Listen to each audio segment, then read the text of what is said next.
Sir मैं YouTube से MCQs practice करना नहीं प्रीफर करती सर, क्योंकि उससे बहुत ज़्यादा टाइम पास हो जाता है और हमें कुछ ही एमसीक्यूज मिल पाते हैं। तो उससे अच्छा सर कि हम टेस्ट दें और अपना जो बुक है प्रैक्टिस इतना ज़्यादा कर लिया था कि इस बार बिल्कुल भी एंजाइटी नहीं थी। और लग रहा था कि मतलब कि सामने बैठ के टेस्ट ही दे रहे हैं, जो टीएमसी का टेस्ट होता था। और सर क्वेश्चन भी चार पांच एकदम सेम लैंग्वेज में आए थे। और वो मैं एग्जाम से मेंस की जस्ट पहले पढ़ के गई थी और सर मेंस में आया भी था। तो सर बहुत ज़्यादा खुशी हुई कि मैंने सही कंटेंट पढ़ा है। नमस्कार। एक बार फिर से आप सभी साथियों का हार्दिक स्वागत अभिनंदन टीएनसी के इस ऑनलाइन प्लेटफॉर्म पे माई सेल बोझा पलारिया असिस्टेंट नर्सिंग सुपरिटेंडेंट एक बार फिर से सभी साथियों का इस इंटरव्यू सेशंस में हार्दिक स्वागत और मैं करता हूं। आज हमारे साथ एक बहुत ही शानदार रैंकर्स जिन्होंने एक ऐसा आंकड़ा हासिल किया है जो कि बहुत ही शानदार तरीके से उसको हासिल किया है। तो सबसे पहले तो बहुत बहुत बधाई और शुभकामनाएं Kajal ji. Thank you so much sir. बिल्कुल एकदम खुश नजर आ रहे हैं, इस समय कैसा लग रहा है? सर बहुत अच्छा लग रहा है सर। जिन टॉपर्स के इंटरव्यू में देखती थी, आज उन्हीं की टेस्ट से मेरा इंटरव्यू हो रहा है सर। इससे किसी की बात और क्या होगी।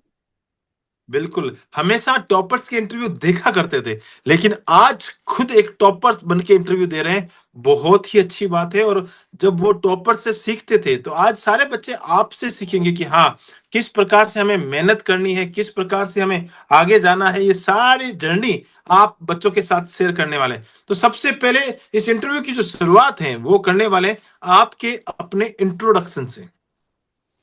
सर माई सेल्फ काजल सिंह। मैं वैसे तो एमपी की रहने वाली हूँ, पर अभी हम लोग छत्तीसगढ़ में रहते हैं। और सर मैंने नर्सिंग का अपना कोर्स है वो यहीं से कंप्लीट किया है, government college of nursing Bilaspur. और सर मैंने अपना कोर्स जो है वो अप्रैल 2024 में कंप्लीट किया है। ओके, 2024 में आपने कंप्लीट किया, अप्रैल के अंदर आपने कंप्लीट किया। और अभी 2025 है, यानी एक साल की जर्नी है। वैसे आपने बताया कि मैं एमपी की हूँ, लेकिन रहते हम लोग छत्तीसगढ़ के अंदर हैं और वहीं से आपने नर्सिंग की है। तो एक साल की जो जर्नी है, इस एक साल में कितनी असफलताएं मिली और कितने एग्जाम दिए, क्या रहा उस एक साल के अंदर, वो बताएं। सर मैंने सीआरई का एग्जाम दिया था और नॉसेट सेवन भी दिया था। सर नॉसेट सेवन मैंने एक एक्सपीरियंस के लिए दिया था और दोनों में सिलेक्शन नहीं हुआ था सर। ओके। नॉसेट सेवन में मेरा प्री भी नहीं निकला था। नोट सेट 7 में आपने प्री तक नहीं निकाल पाए और नोट सेट 8 के अंदर आपने 80वीं रैंक हासिल की है। इन 8 से 8 का आंकड़ा मिला है, 8.0, और रैंक भी 80। तो सिर्फ पॉइंट का खेल था यहाँ पे भी। रैंक में से 8.0 में से पॉइंट हटा लिया तो आपकी रैंक बन गई। बहुत अच्छी बात है और बहुत आपने मेहनत की है, उसी का परिणाम यहाँ तक है। अब मैं आपसे एक सवाल पूछना चाहता हूँ कि इसकी जो प्लानिंग है कि भाई मुझे इस बार अच्छी रैंक निकालनी है, तो ये दिमाग में कैसे आया? इसके लिए आपने क्या क्या कदम उठाए जो कि आपको फेलियर, या आपने कब से सोच लिया कि मुझे नॉस्टेट की तैयारी करनी चाहिए? सर जब मैं थर्ड ईयर में थी तभी मेरे सीनियर का मतलब एक हो गया था, तो उन्हीं का इंटरव्यू मैंने देखा था। तो सर मैंने तभी से सोचा था कि करना है तो नॉर्सेट ही क्लियर करना है और एम्स में ही जाना है। तो सर तभी से मैंने सोचा था, लेकिन कभी तैयारी नहीं की थी। फोर्थ ईयर तक मैंने सोचा कि कॉलेज लाइफ एंजॉय करते हैं, उसके बाद अच्छे से पढ़ेंगे 8 से 10 महीने। ओके, तो पहले कॉलेज के एंजॉय चल रहे थे, बिल्कुल, और हर बच्चा यही करता है यस कि सर। फोर्थ ईयर तक पहले कॉलेज में पढ़ लेते हैं, मजे मारते हैं, फिर यार देखेंगे कि क्या करना चाहिए। तो आपने उसके बाद क्या प्लान किया कि मुझे अब क्या करना चाहिए? सर मैंने मतलब कि जब मेरा कोर्स कंप्लीट हुआ सर, उसके बाद मैंने कोचिंग की थी। और फिर उसके बाद जैसा मैंने मतलब कि अवधेश सर का वीडियो देखा था, उसमें उन्होंने बताया था कि जैसे ही 50 से 60% मतलब कि कोर्स कंप्लीट हो जाए उसके बाद हमें टेस्ट ले लेना चाहिए। तो फिर सर उसके बाद मैं टेस्ट लिया था 6 महीने वाला। तो फिर वहीं से सर स्टार्ट किया था। ओके, जब आपने टीएनसी का हाथ थामा, वो कब थामा, कि कौन से टाइम में थामा? नोट सेट 7.0 से पहले और या नोट सेट 7.0 के बाद? सर उसके बाद। ओके, हाँ, वो टीएनसी की याद तभी आती है जब फेलियर मिलता है, बच्चा पहले रहता सक्सेस है, नहीं यस सर। लेता है। बच्चे को लगता यस। है कि यार क्या करें, अब क्या ऑप्शन नहीं है, तो इस ऑप्शन में क्या चीजें हमें बदलाव लाना पड़ेगा। ये सारी चीजें बच्चा सोचता है और उस सोच के साथ फिर टीएनसी के साथ आता है कि यार सक्सेस पानी है ना, तो टीएनसी के साथ चलना पड़ेगा, और वो चीज आपने शुरुआत कर दी थी।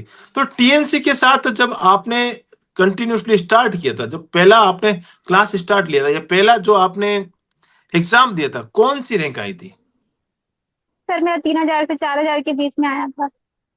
तो गुस्सा नहीं आया कि यार ये टीएनसी वाले भी ऐसे ऐसे पेपर बना देते हैं? ऐसा कोई पेपर बनता है क्या? ऐसा कोई एग्जाम में आता है?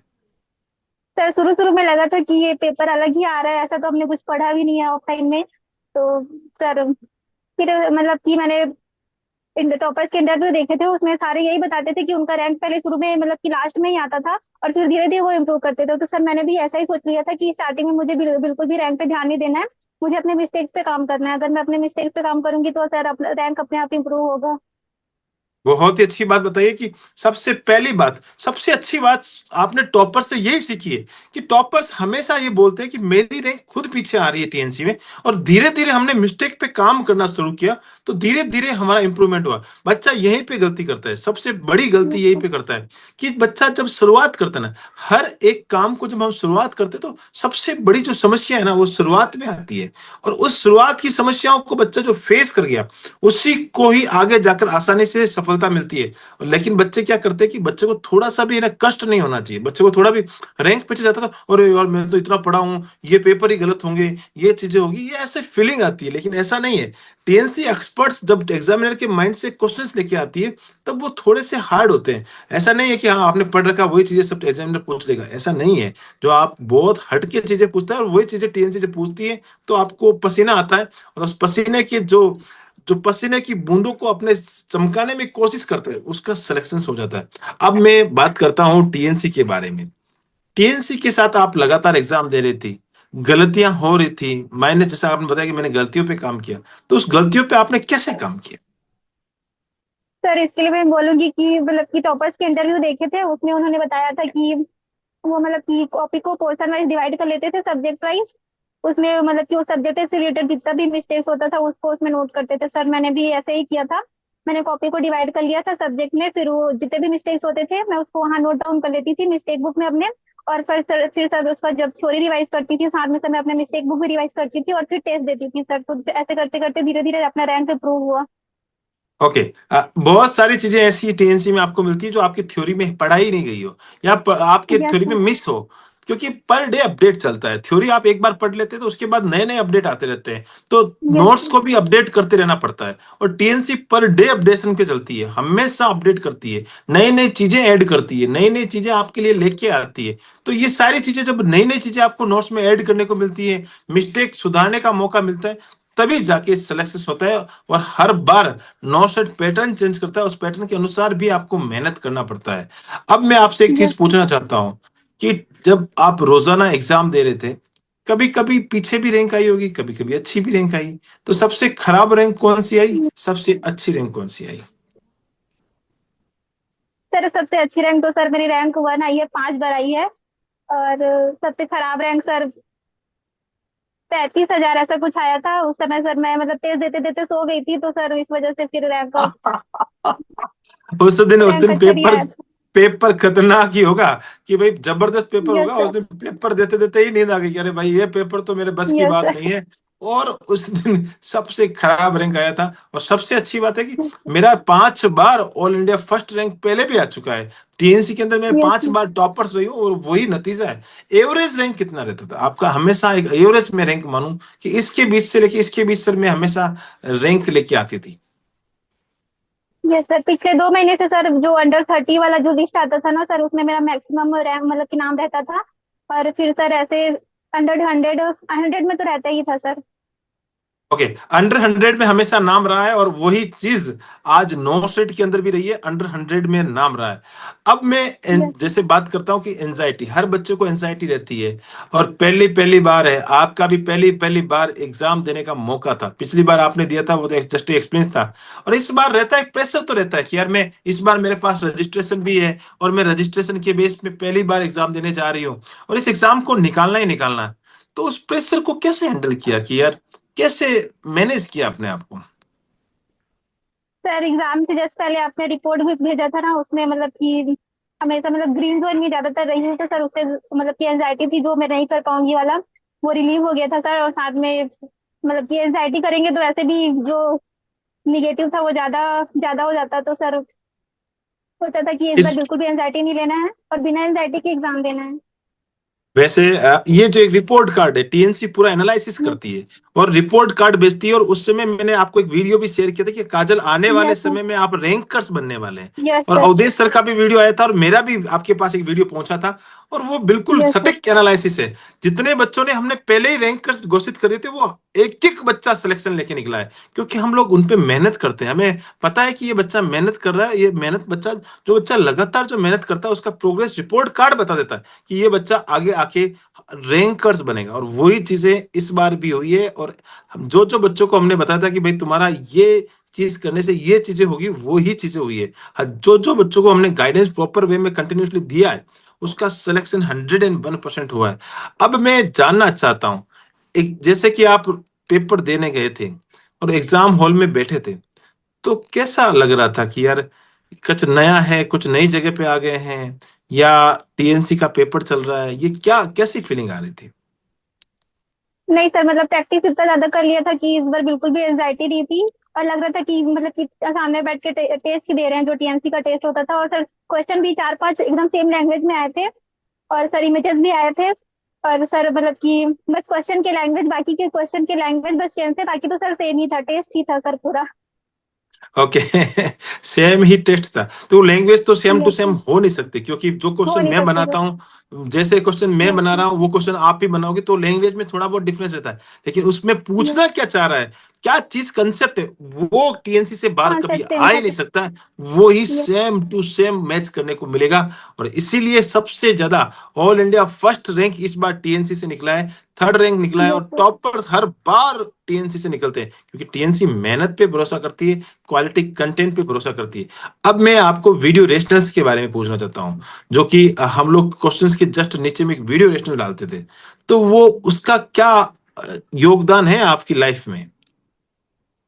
सर बहुत से क्वेश्चन टेस्ट में ऐसे रहते थे कि समझ ही नहीं आते थे बिल्कुल। तो सर जो नीचे में रेशनल दिए होते थे, वो सर बहुत ज्यादा हेल्प करते थे क्वेश्चन को समझने में। और साथ में सर जो ऑप्शन, इसके अलावा जो ऑप्शन दिए होते थे उनको समझने में। और सर वीडियोस आते थे, वो सर बहुत अच्छा लगता था कि साथ में वीडियोस भी दे रहे हैं, रेशनल तो प्रोवाइड कर रहे हैं लिखा वाला, साथ में वीडियोस भी आता था। तो सर उससे मतलब क्वेश्चन को समझने में बहुत ज्यादा हेल्प मिलती थी। क्योंकि सर टीएनसी के क्वेश्चन ऐसे होते हैं कि आधे तो समझ ही नहीं आते हैं, ऐसा लगता है कि ये तो हमने पढ़ा ही नहीं है, ये तो हमारे नोट्स में भी नहीं है। और सर जो हमने बुक पढ़ रखा है उसमें भी नहीं है। तो सर नए नए क्वेश्चंस मिलते थे। और साथ में सर कुछ कुछ क्वेश्चंस रिपीट होते थे सर, तो उससे पूरा रिवीजन भी होता जाता था और नए नए क्वेश्चंस भी मिलते थे।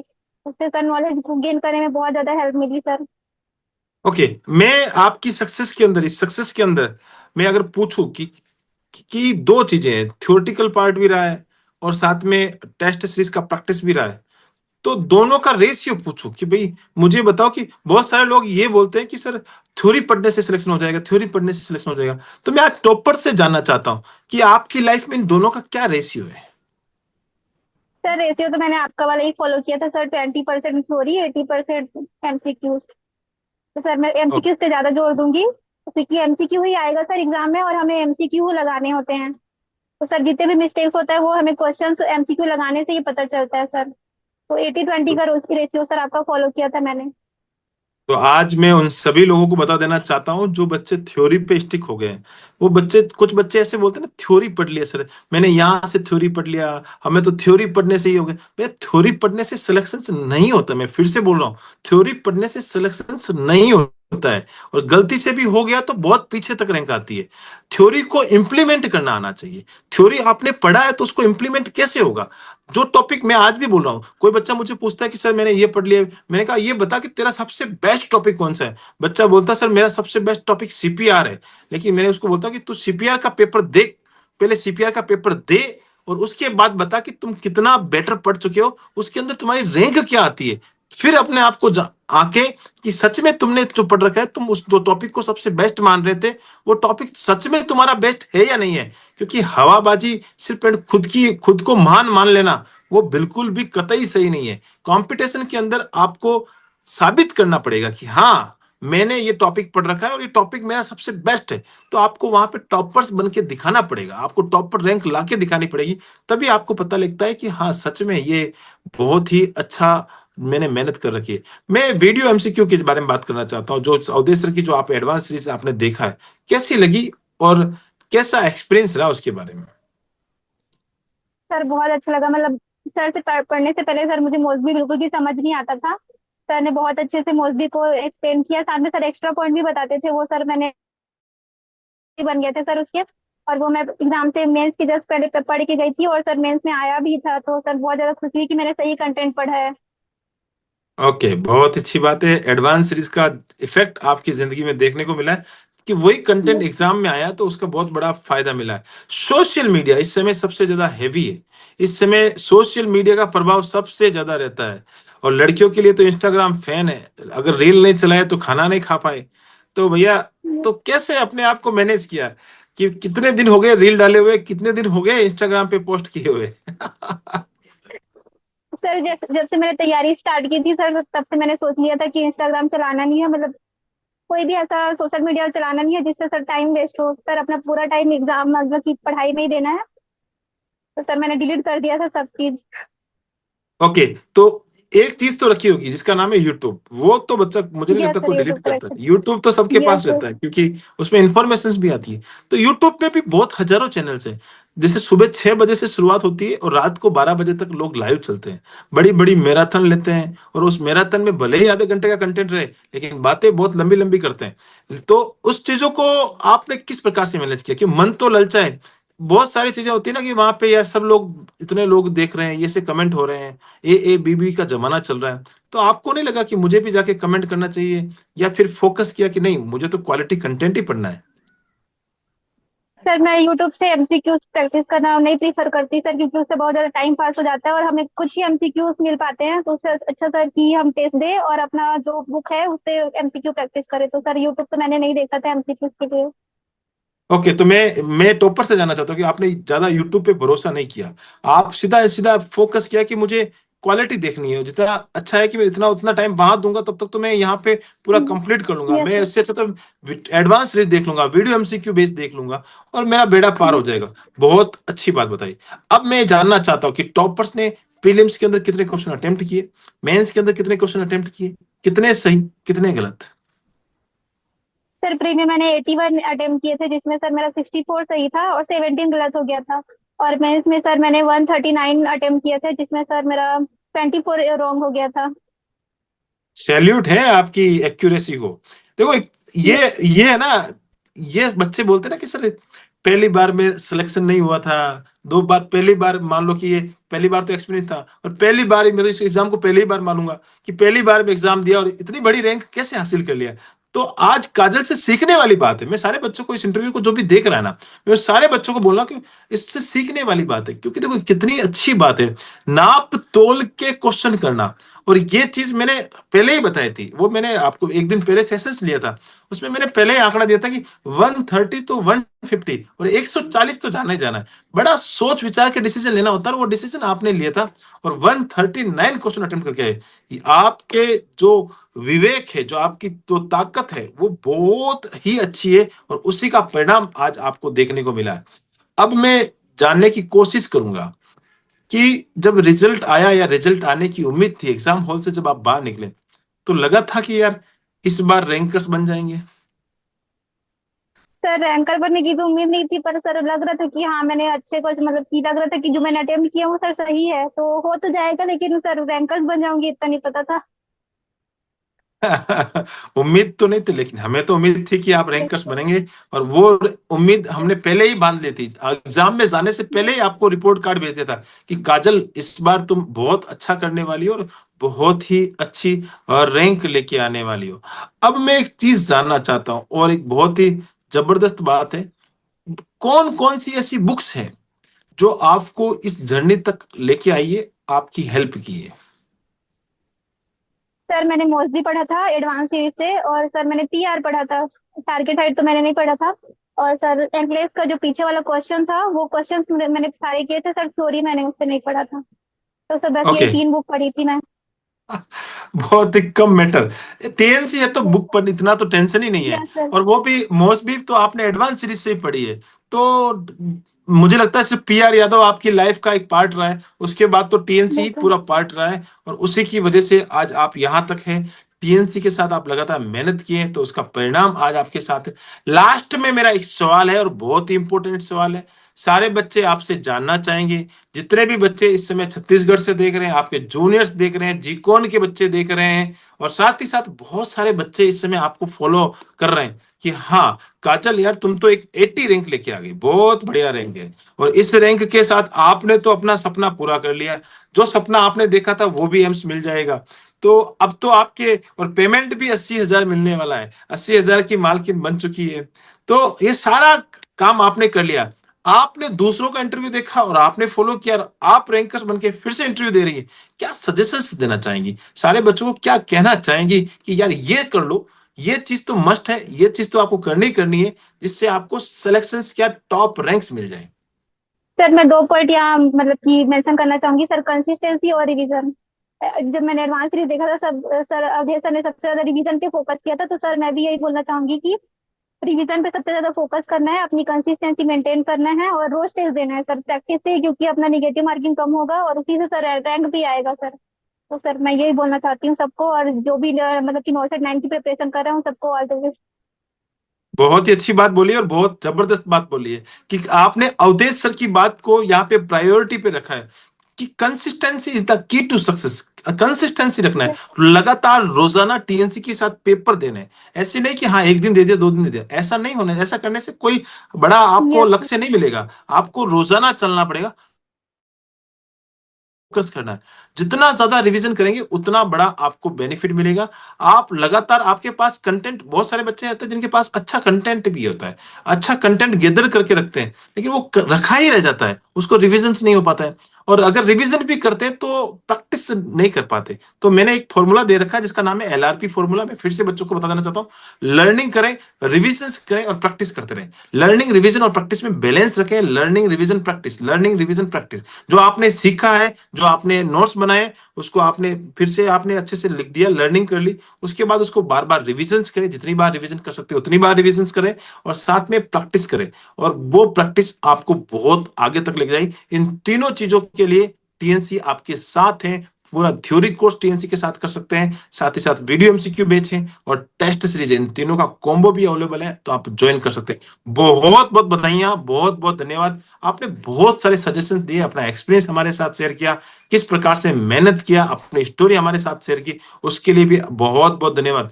आप ऐसे ही अपना नाम, साथ ही साथ अपने माता पिता का नाम, जिस धरती से आते हैं छत्तीसगढ़ रायपुर का नाम, साथ ही साथ जिस जीकोन से आपने पढ़ाई की है उनके सारे के सारे गुरुजनों का नाम, साथ ही साथ आज तक आपके जितने भी दोस्तों ने आपको यहां तक पहुंचाने में मदद की है, आपको पॉजिटिव माइंड को रखा है, उन सभी को, और साथ ही साथ टीएनसी का नाम हमेशा रोशन करते रहे। बहुत बहुत धन्यवाद, थैंक यू सो मच।